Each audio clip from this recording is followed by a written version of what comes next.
വഞ്ചിച്ചിട്ട് നടക്കുന്നൊരു കാറ്റുകള്ളൻ മാധവൻകുട്ടി, കാറ്റുകള്ളൻ മാധവൻകുട്ടി അവരുടെ സംഘം തുലയട്ടെ, തുലയട്ടെ, തുലയട്ടെ, തുലയട്ടെ.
കാറ്റുകള്ളൻ മാധവൻകുട്ടി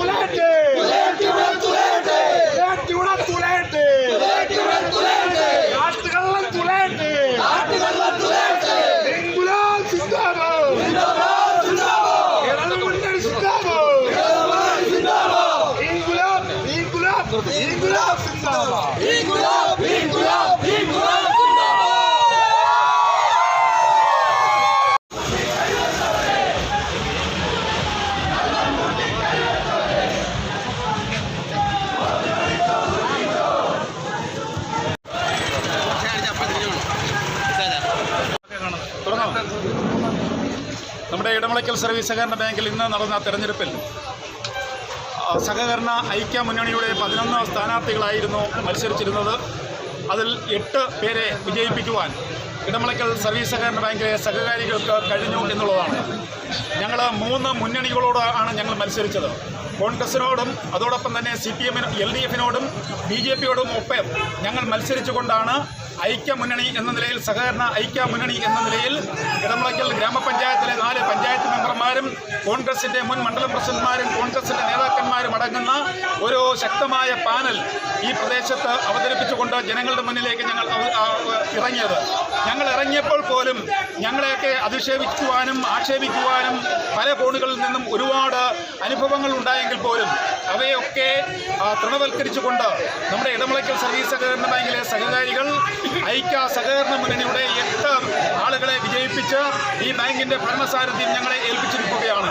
പ്രിയപ്പെട്ടവരെ, ഇടമലയ്ക്കൽ സർവീസ് സഹകരണ ബാങ്കിൽ എന്ത് വികസന പ്രവർത്തനങ്ങൾ നടത്തും എന്നുള്ളതിനെക്കുറിച്ച് ഈ തെരഞ്ഞെടുപ്പിൽ ഞങ്ങൾ വാഗ്ദാനം നൽകിയിരുന്നു. ആ വാഗ്ദാനങ്ങൾ അക്ഷരം പ്രതി പാലിച്ചുകൊണ്ട് ഇവിടുത്തെ സഹകാരികൾക്ക് ഉണ്ടായിട്ടുള്ള എല്ലാ ബുദ്ധിമുട്ടുകളും പരിഹരിച്ചുകൊണ്ട്, അവരുടെ പ്രയാസങ്ങൾ പരിഹരിച്ചുകൊണ്ട് ഇവിടുത്തെ സഹകാരികളെ സംരക്ഷിക്കുന്ന തരത്തിലേക്ക്, പഴയകാല പ്രതാപത്തിലേക്ക് ഈ ഇടമലയ്ക്കൽ സർവീസ് സഹകരണ ബാങ്കിനെ കൊണ്ടുവരുവാൻ ഈ 8 അംഗ സമിതിക്ക് നേതൃത്വം നൽകുന്ന ഐക്യ മുന്നണിക്ക് കഴിയും എന്നുള്ളതാണ്. ഐക്യ ജനാധിപത്യ മുന്നണി അഭിമാനപൂർവ്വം അഴിമതിയുടെ കറപുരളാത്ത ഒരു പാനലുമായിട്ടാണ് തെരഞ്ഞെടുപ്പിനെ നേരിട്ടത്. പക്ഷെ ഇവിടെ ചോദ്യചിഹ്നം അവശേഷിക്കുകയാണ്. കഴിഞ്ഞ തെരഞ്ഞെടുപ്പിൽ ഇടതുപക്ഷ ജനാധിപത്യ മുന്നണി കിട്ടിയ 800 വോട്ട് എവിടെയെന്ന് ഞങ്ങൾ ചോദിക്കുക. ഇവിടെ BJP-ക്ക് ഒരു പാനലുണ്ടായിരുന്നു. അവർക്ക് കിട്ടിയ വോട്ടിൻ്റെ എണ്ണവും എത്രയാണെന്ന് അറിയാൻ ആഗ്രഹമുണ്ട്. ഞങ്ങൾ തോറ്റത് 50 വോട്ടിൽ താഴെയാണ്. ഞങ്ങളുടെ സ്ഥാനാർത്ഥികൾ എല്ലാവരും പരാജയപ്പെട്ടത്. ഇന്നലെ രാത്രിയും മെനഞ്ഞാന്നുമായി വ്യാജ കാർഡുകൾ ഇവിടെ കിടന്ന് പറക്കുകയാണ്. ബാങ്കിലെ ജീവനക്കാരും പഴയ സെക്രട്ടറിയും തട്ടിപ്പടി കൂട്ടുന്ന സെക്രട്ടറി ഒപ്പിട്ട് കൊടുത്ത വ്യാജ കാർഡുകളുമായി അതിനുള്ള എല്ലാ സൗകര്യങ്ങളും ഒരുക്കിയിട്ട് പോലും എല്ലാ പ്രതിബന്ധങ്ങളെയും തകർത്തുകൊണ്ട് ഞങ്ങൾക്ക് ജയിക്കാൻ കഴിഞ്ഞു എന്നുള്ളത് ഈ ബാങ്കിനകത്ത് ഒരു ക്രിയാത്മക പ്രതിപക്ഷമായി ഈ ബാങ്കിനകത്ത് ഞങ്ങളുണ്ടായിരിക്കും. ഇവിടുത്തെ തട്ടിപ്പുമായി ബന്ധപ്പെട്ട് പോയിട്ടുള്ള ഈ 7 പൈസയും 4 അണ ഉണ്ടെങ്കിൽ 4 അണയും ഈ ബാങ്കിലേക്ക് കൊണ്ടുവരാനുള്ള എല്ലാ നിയമ നടപടികളും പോകും.